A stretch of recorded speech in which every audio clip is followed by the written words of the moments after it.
मित्रों, एक छोटी सी प्राणायाम, एक एक मुद्रा और थोड़ा सा अंदर को सजेशन देना, मतलब खुद को आदेशित करना, और अपने जीवन की बहुत सारी समस्याओं से हम निजात मिल जाते हैं।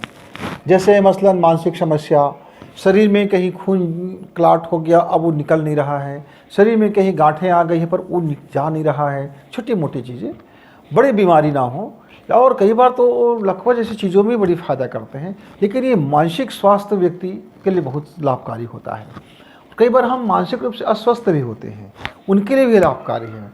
और कई बार हमको तो कोई चीज़ समझ नहीं आता कि जीवन में मुझे क्या करना है, नहीं करना है, ऐसे हम पेंडुलम में आ जाते हैं, संबंधों को लेकर के आ जाते हैं। कई बार पति पत्नी के बीच में इतनी विवाद हो जाता है कि आदमी तलाक तक के मामले में पहुंच जाते हैं, और ब्रेकअप श्रेकअप इत्यादि बहुत सारी चीज़ें आ जाती हैं। तो इसको मुकम्मल रोकने के लिए या सही चीज़ करने के लिए जीवन के में, जैसे चेहरे में चमक हो, आँखों में चमक हो, और दिमाग में भी चमक हो, और गुस्सा भी शांत हो, वगैरह वगैरह, है तो बहुत छोटी सी चीज़ें, लेकिन इसको कुछ दिन तक आप नियमित कर लेते हैं तो आपको बड़ा लाभ होगा। ये क्या चीज़ें हैं कि आप इस तरह से एक मुद्रा बना लीजिए, और एक मुद्रा बना करके आप बीच की जो मध्यमा उंगली को आप टच करेंगे अपनी नाक से, और ये 2 उंगलियां आपके इस तरह से थोड़ी सी उंगली टेढ़ा होकर के मुद्रा में बन जाए, और ये आपने बायां नासिका बंद कर दी। अब दाहिना से आप सांस भर रहे हैं, आपने सांस भर ली। अब सांस भरने के बाद आप कुंभक कर लें, और कुंभक करने के बाद आप क्या करें, इसको छोड़ करके मुंह को फैलाएं, और फिर से धीरे धीरे सांस आप बाहर छोड़ते जाइए।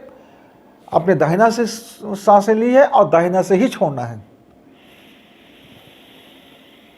सांसें ली, मुंह फुलाया, ताकत लगाया, फिर मुंह धीरे धीरे 5 मिनट, 2 मिनट, 1 मिनट, जैसे आपकी सांस रोकने की क्षमता, 1 मिनट, आधा मिनट, यानी हम ये कहते हैं कि गिनती गिन लीजिए, ज़्यादा है तो आप मानसिक रूप से देख लीजिए कितना क्षमता है आपका,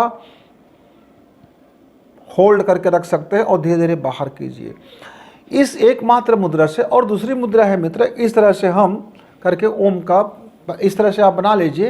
एक तरफ से ज्ञान आपका ये आप जो उंगली है, तर्जनी उंगली है, और आपका ये अंगूठा है, ऐसे बीच में इस तरह से लगेंगे जिसमें दबाव ना दे, केवल एक उंगली स्पर्श करता हो, और इस तरह से आप कर लीजिए। और इस दोनों को मुंह को मिलाते हुए आप इस तरह से एक आकृति बना लीजिए।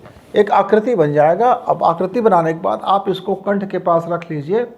कंठ के पास रखने के बाद ओम ओम ओम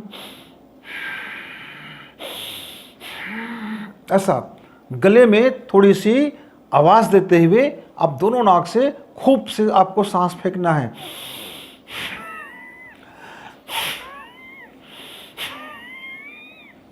ऐसा जब ताकत लगाएंगे, जब आप यहाँ से अंदर से आवाज़ निकलेगी तो आपके कान में सन की एक आवाज़ आएगा। आप इस तरह से आप मित्रों 15 से 20 मिनट तक यदि आप कर लेते हैं तो आपकी समस्याओं से निजात मिल जाता है, और आपकी बुद्धि भी प्रखर हो जाता है। बुद्धि प्रखर का मतलब ऐसा नहीं है कि 2 नंबर पाने वाला बच्चा अचानक 100 में 100 मिल जाएगा। वो 2 नंबर पाता है तो धीरे से उसके अंदर में वो लगन, वो निष्ठा पैदा होगा, और उसके मन में प्रफुल्लता आएगा कि वो पढ़ाई में रुचि जगेगा, और जिसके कारण से उसका मेमोरी बढ़ता हुआ चला जाएगा।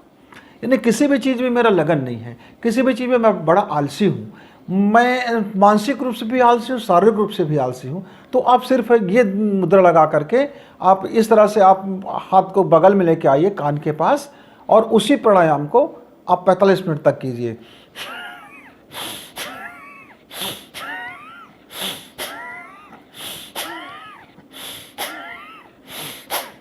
अब देखेंगे कुछ दिनों के बाद इतना यदि कर लेते हैं तो आपका जो मानसिक और शारीरिक दोनों आलसीपन है वो धीरे धीरे स्फूर्ति बनेगा। यानी आपका शरीर में जो कोशिकाओं का बर्न है वो आपको बर्न करेंगे, साथ में ऊर्जा का संतुलन होगा, और जो आलसीपन में भर जाता है मानसिक रूप से भी और शारीरिक रूप से भी वो अनावश्यक फैट बर्न होंगे और मन में थोड़ी सी स्फूर्ति जगेगा और अंदर में आपको साहस बढ़ेगा, मनोबल बढ़ेगा। करके देखना मित्र, बड़े लाभकारी है। आजकल मेरे जवान फास्ट फूड खा करके आलसी फूड हो गया है, फास्ट फूड खा करके आलसी हो रहे हैं, थुल होते जा रहे हैं, मन नहीं लग रहा है काम में और ना भाग दौड़ में कर रहे हैं, तो वो वर्कआउट करना पड़ता है, पसीना निकालना पड़ता है। काम से पसीना नहीं निकालते हैं, पर वर्कआउट जा कर के जरूर पसीना निकालेंगे। वो थुल बैठे रहेंगे और लेकिन अपने घर का काम करने के लिए जरा भी पैदल नहीं चल पाएंगे। तो थोड़ी सी मानसिकता को चेंज कीजिए, अपने को स्फूर्तिवान बनाइए और चमक चेहरा में आएगा जैसे से आप काम में स्फूर्ति लेकर के आएंगे। जब तक आप ये प्राणायाम करें तब तक गुरु जी को छुट्टी, विदा, नमस्कार, धन्यवाद।